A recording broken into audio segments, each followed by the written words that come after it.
ॐ श्री परमात्मने नमः। अथ द्वादशोऽध्यायः। भक्तियोगः।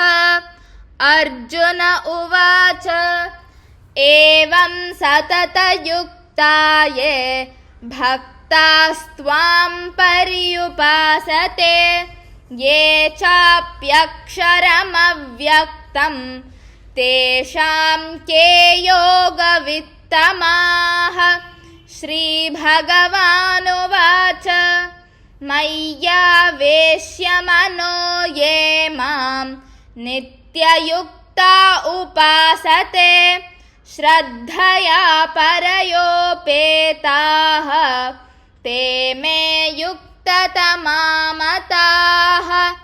ये त्वक्षरमनिर्देश्यम् अव्यक्तं पर्युपासते सर्वत्र गमचिन्त्यं च कूटस्थमचलं ध्रुवं सन्नियम्येन्द्रियग्रामं सर्वत्र समबुद्धयः ते प्राप्नुवन्ति मामेव सर्वभूतहिते रताः।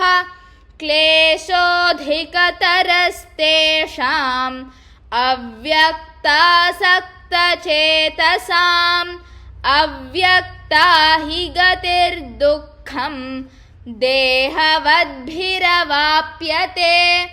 ये तु सर्वाणि कर्माणि मयि सन्न्यस्य मत्पराः अनन्येनैव योगेन मां ध्यायन्त उपासते तेषामहं समुद्धर्ता मृत्युसंसारसागरात् भवामि न चिरात् पार्थ मय्यावेशितचेतसां मय्येव मन आधत्स्व मयि बुद्धिं निवेशय निवसिष्यसि मय्येव अत ऊर्ध्वं न संशयः।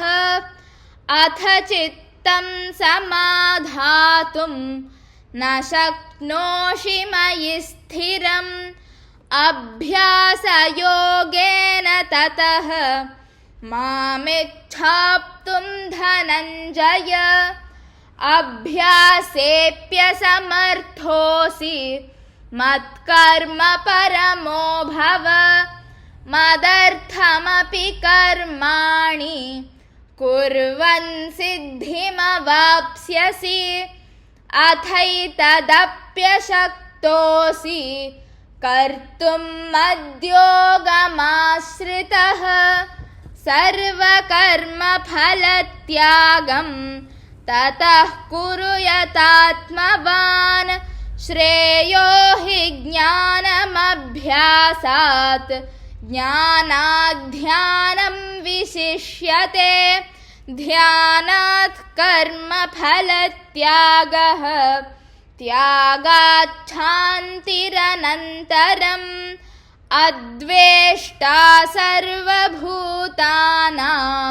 मैत्रः करुण एव च निर्ममो निरहङ्कारः समदुःखसुखः क्षमी सन्तुष्टः सततं योगी यतात्मा दृढनिश्चयः।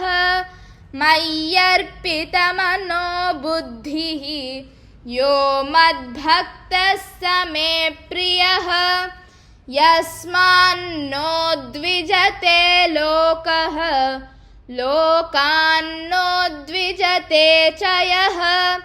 हर्षामर्षभयोद्वेगैः मुक्तो यः स च मे प्रियः अनपेक्षः शुचिर्दक्षः उदासीनो गतव्यथः सर्वारम्भपरित्यागी यो मद्भक्तः स मे प्रियः यो न हृष्यति न द्वेष्टि न शोचति न काङ्क्षति शुभाशुभपरित्यागी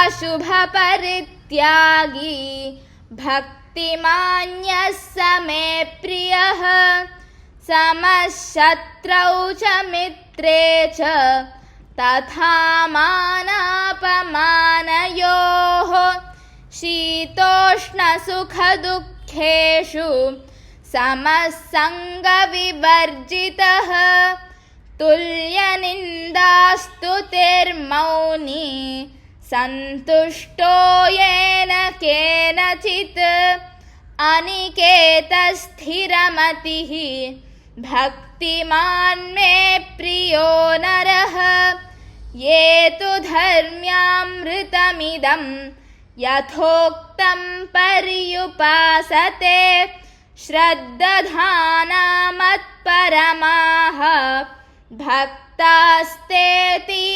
मे प्रियाः। ॐ तत्सदिति श्रीमद्भगवद्गीतासु उपनिषत्सु ब्रह्मविद्यायां योगशास्त्रे श्रीकृष्णार्जुनसंवादे भक्तियोगो नाम 12ोऽध्यायः।